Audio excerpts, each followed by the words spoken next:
Para jamaah yang dimuliakan Allah Subhanahu wa taala.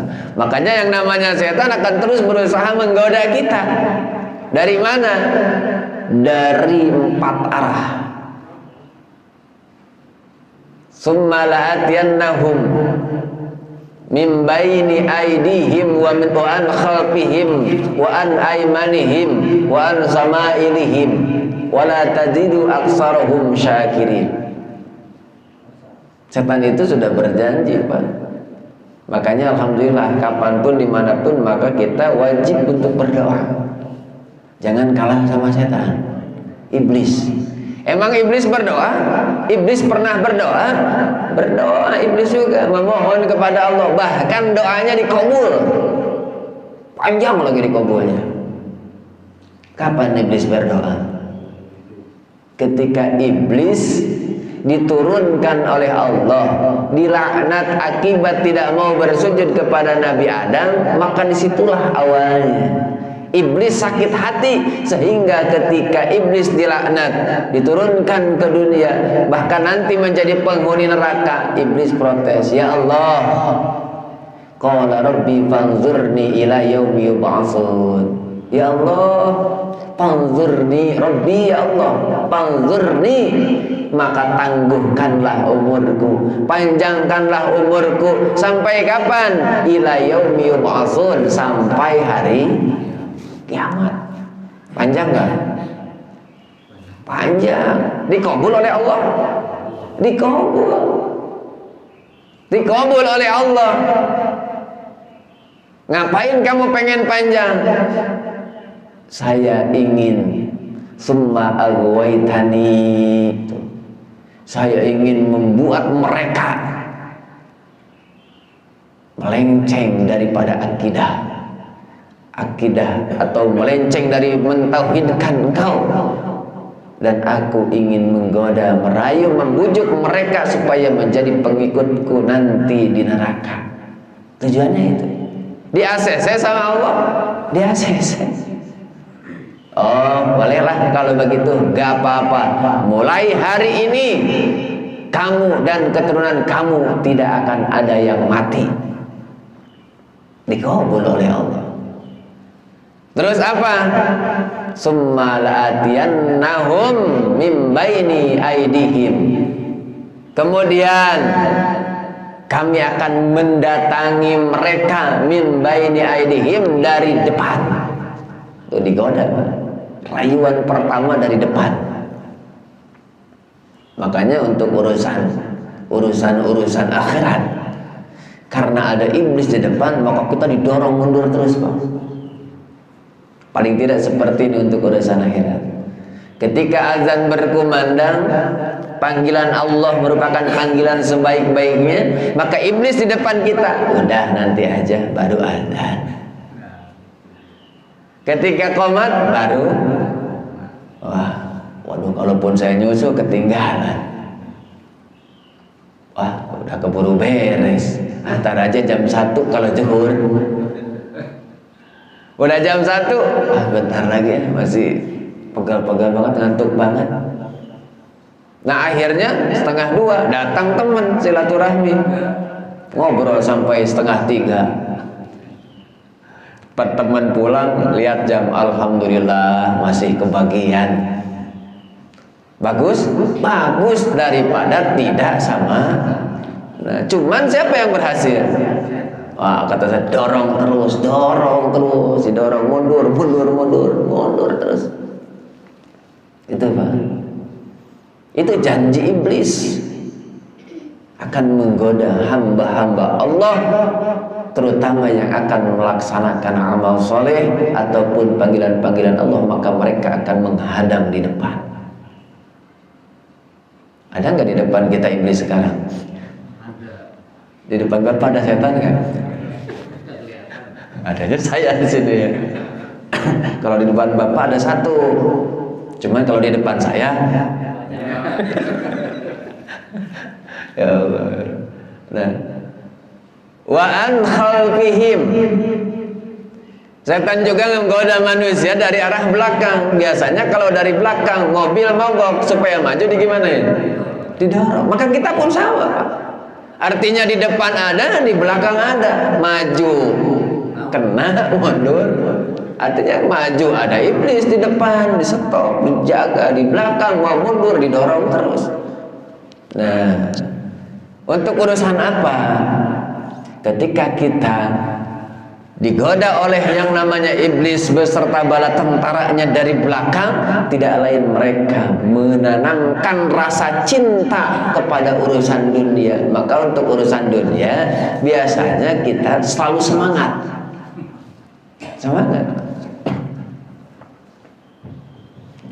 Ketika satu contoh begini, ketika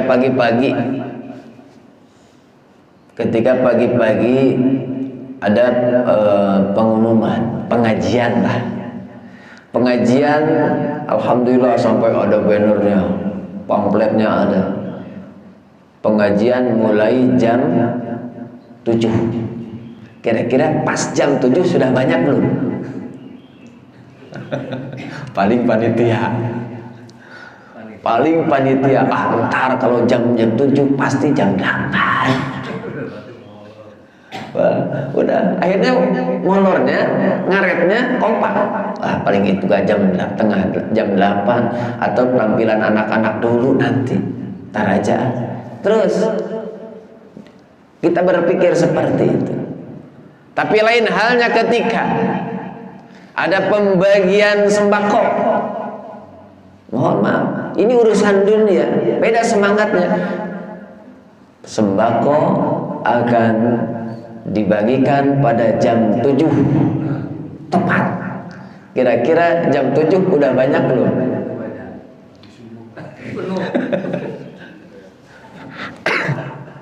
Bahkan begitu kita datang padahal jam 7 waktunya, udah diberikannya jam 7, tapi ternyata ngantrinya sudah berlipat-lipat. Panitia sendiri datangnya telat. Lah, ini kan jam 7. Ya pengen duluan. Dari jam berapa? Saya jam 4. Saya jam 5. Tuh beda Pak, semangatnya beda. Kenapa? Karena didorong. Ayo, ini mah seumur hidup bisa sekali ini. Apalagi ini sumbangan corona belum tentu ada lagi. Allah Akbar. Maka beda semangatnya. Terus. Bahkan termasuk ketika kita, misalkan saya ada HP, ketika ada aplikasi ketika azan atau waktu sholat azan. Contoh misalkan saya taruh di atas lemari, di atas kulkas, atau biasanya saya suka nyimpan di atas kulkas di rumah. Begitu zuhur bunyi berkumandang, Allahu Akbar, Allahu Akbar, kata anak saya, ya HP-nya azan. Udah azan. Ya nggak apa-apa, ntar juga mati.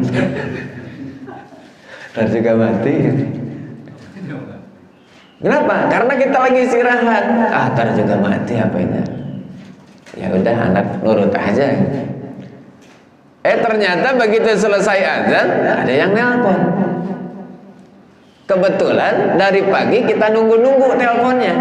Wah, jangan-jangan dia itu yang tadinya ngantuk jadi loncat. Langsung loncat, pasti lihat, wah ini dia. Ini tadi yang udah janji dari pagi, udah minta Sherlock. Wah, halo, assalamualaikum, waalaikumsalam. Posisi di mana? Saya di rumah. Jemput saya dong ke depan. Saya nggak bisa ke rumah. Bawa mobil, katanya misalkan.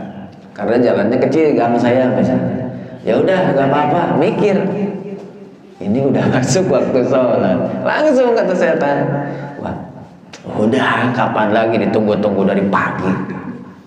Jangan dilewatin, paling ke depan cuma 10 menit. Wah, sholat dulu. Akhirnya istri pun nyut, ya kan belum sholat. Ya bentar doang. Nah, didorong terus. Udah didorong, akhirnya berangkat. Bahkan kita tahu bahwa waktu zuhur termasuk waktu yang pendek juga. Akhirnya ketemu di depan, ngopi, ngobrol, ini berbisnis. Ya akhirnya telat lagi waktunya. Tuh 2:30. pulang 10 menit nyampe rumah kurang seperempat, alhamdulillah masih kebagian. Siapa yang bagiannya gede? Yang bagiannya gede iblis. Saya yang gede mah, yang berhasil mah. Kamu kebagiannya sedikit, saya gede. Karena saya sudah mendorong kamu untuk mengejar, mencintai urusan dunia. Padahal sholatnya sebentar. Itulah bedanya.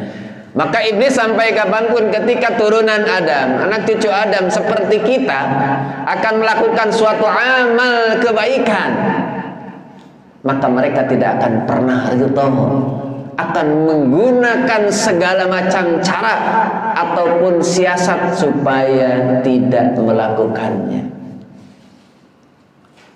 Oh, saya berangkat dari rumah ke masjid, dari rumah ke majlis taklim, kuat, alhamdulillah. Setan sakit, iblis sakit, tapi sembuh lagi. Paling sakit doang, Pak. Sakitnya ketika Bapak mau berangkat, mendengar panggilan azan, Bapak berangkat ke masjid, setan sakit gak? Sakit, meriang, kepanasan. Waduh, saya nggak berhasil. Begitu Bapak nyampe sini, setan ikut gak? Walaupun meriang-meriang juga ikut, Pak. Mau ngapain? Terus akan saya goda. Saya tidak akan berputus asa. Walaupun saya sakit saat itu, sekarang udah sehat lagi. Udah saya akan goda terus. Termasuk orang yang masuk ke dalam masjid ketika taklim beda-beda. Wah, dia saya gak bisa cegah di depan, tapi lihat nanti di dalam. Ada yang udah dengan posisi sempurna. Kata setan, lihat akan kutunggangi alis mata bagian atasnya. Akhirnya husuk bener. Husuk. Tumben ya udah beres ngaji, tumben ya pengajian hari ini mah sebentar banget. Emang kenapa? Bukan sebentar, mulai dari jam 5 sampai jam 6. Ya Allah. Ada begitu sampai ke dalam masjid, mereka tidak akan pernah kubiarkan mendengarkan ilmu karena akan merugikanku. Maka akan aku bisikkan ke dalam hati mereka menuju keduniaan. Mana? Ketika ada yang lagi khusyuk, nah ini nih kayaknya nggak khusyuk, gua colek kata setan. Ajakin ngobrol tuh tetangga. Makanya ketika ada yang taklim, ada yang ngajakin, mau nggak dijawab, nggak enak tetangga. Akhirnya libur. Padahal di pengajian, iya libur hari ini, alhamdulillah. Akhirnya pengajian kemana dia mah? Nah, termasuk. Kira-kira begitu. Jadi nggak pernah gitu, Pak. Termasuk iblis ataupun setan akan selalu menggoda siapapun, termasuk ustadznya. Emang ustadz digoda? Ya apalagi. Termasuk orang-orang yang ahli dalam ibadah digoda, sehingga mereka merasa bahwa saya ahli ibadah. Oh, itu yang paling bahaya. Termasuk iblis ketika dikeluarkan dari surga, dilaknat oleh Allah. Apa alasannya? Karena dia mengatakan ana khairum minhu, aku lebih mulia, lebih baik daripada Adam. Khalaqtahu min tin wa khalaqtani min nar. Kan begitu alasannya. Dia diciptakan dari tanah, aku mah dari api. Aku lebih senior, aku lebih hebat ibadahnya, ilmunya, hidupnya juga lebih senior. Gak mau dong. Nah, ketika setan masuk ke para orang-orang ahli ilmu, mereka akan seperti itu, sehingga merasa bahwa dirinya lebih hebat daripada orang lain. Disitulah Pak, sifat takabur.